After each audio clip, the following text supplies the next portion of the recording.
Play different. Bungie Software, or simply Bungie as they are now known, have made games I absolutely love.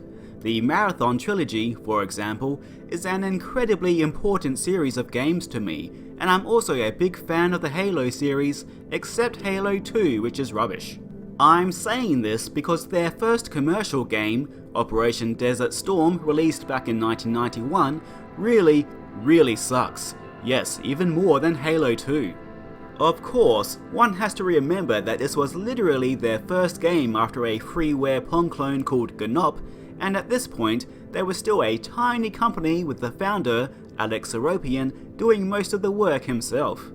But on the other hand, there were plenty of far better commercial and even shareware games already on the Mac at this time. But hey, you gotta start somewhere, and they certainly ended up doing bigger and better things. But let's talk about the game and why I loathe it so. Each mission begins with a briefing showing a map to study, along with tips about what you'll encounter.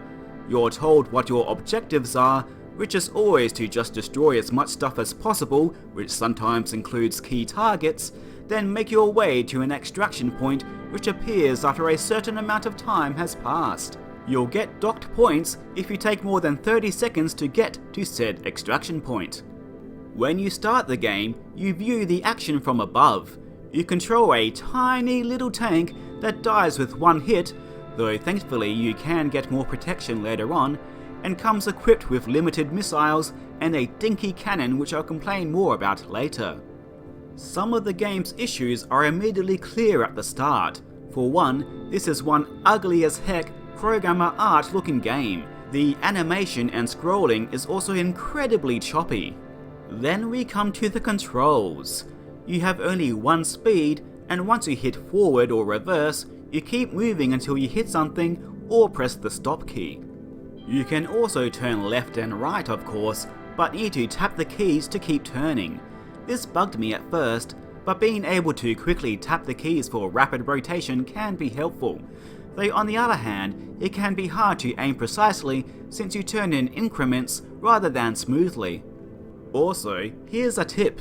Moving backwards is very much your friend when fighting enemy tanks. Okay, now we come to what I believe is the first major flaw with the game, and that is your primary weapon, the cannon. The bullets move across the screen at a slow speed, and you can only have 3 fired in the game at one time. The problem here is that, from what I can tell, the game doesn't just let you fire again once a bullet goes off screen. Rather, the bullet has to hit something first, and this is an issue because some of these levels are huge, with large, empty spaces for your bullets to travel across. Sure, your bullet might hit an enemy off screen, but that is very unlikely. What's far more likely is that you'll miss a group of enemies with your 3 shots and be left entirely defenseless for precious seconds as they close in on you. The game doesn't even give any indication when you can fire again or how many shots you have available. You just have to desperately mash the fire button hoping something will happen. Right, time for the next major flaw, and that is that you have no invincibility frames. This means that when you respawn after dying, you can die again instantly, a problem compounded by the fact that you pop right back up where you just died. The amount of times I was blown up only to immediately die again from a bullet already headed in my direction was maddening. Not to mention tanks shooting me, then driving straight into me after they just killed me with a bullet. It's possible to lose all your lives in under 5 seconds, which made this game one of the very few to make me slam my desk in frustration. Yes, it's that bad. Okay, let's talk about a few positives. First, there is a decent variety of enemies steadily introduced over the game, and the 20 missions do a decent job of feeling different from each other. There are also a few neat ideas, such as having to put on a gas mask to pass toxic areas which renders you almost defenseless as you can't fire. This can be cruel in a few tight, small areas, but at least it's an interesting challenge. Also interesting is that your tank has a mine detector on board. This will bleep when a mine is buried in front of you, prompting you to immediately stop and find another path. This adds a bit of extra tension to some levels, but unfortunately the mines are sometimes used to make tedious, invisible mazes. One nice feature is that the game lets you practice any mission, except for the last one, and there is even an invincibility option you can turn on. Oh, a few other points.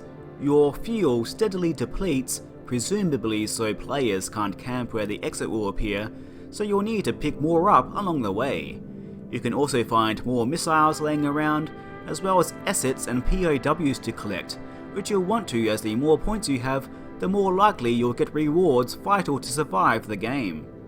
But perhaps the most interesting thing about Desert Storm, and what this game is most infamous for, is that the final objective is to blow up Saddam Hussein's giant head.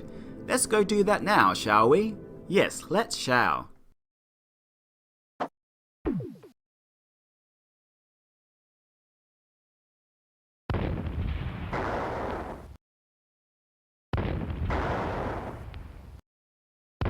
Blam! That will teach you for being a mass-murdering dictator. Seropian spent a fair amount of time researching the war and tanks, though little of that factored into the actual game, which is a strict arcade title. I mean, sure, the artillery is based on ones used in the actual war, but they sure don't act like them, with jets just appearing and staying in one spot, nor do any of the battles resemble any of the actual ones. Instead, there is a fair amount of detail about the war and the countries involved in briefing sections. The copy protection questions even prompt the player to learn about the Middle East and Islam, which is pretty cool. I literally learned new things about different cultures when playing this game. The game claims to not justify or judge the results of Desert Storm, basically saying it's apolitical, but it's clearly pro-American. After all, you're a single tank taking on the entire Iraq army. Not even Stormin' Norman could do that. The game was packaged in Seropian's apartment on floppy disks he stole from a summer internship. As an unknown property from a then unknown company, it had trouble finding distribution, but still managed to sell about 2,500 copies. Before I finish this video, I just want to thank Mr. M12LRV of the Marathon Story forums for publicly sharing a save game of the final level, because I sure as heck wasn't going to get there myself. I will upload and share that save game in the usual locations. And that is Operation Desert Storm, a janky, barely playable game that still isn't particularly fun even when you come to grips with it. Years later, it's more of a historical curiosity than anything else, not only for its very of-the-time subject matter, but for also being the first commercial game from Bungie before they made bigger, better games. I recommend you go play one of those ones instead. Thank you for watching.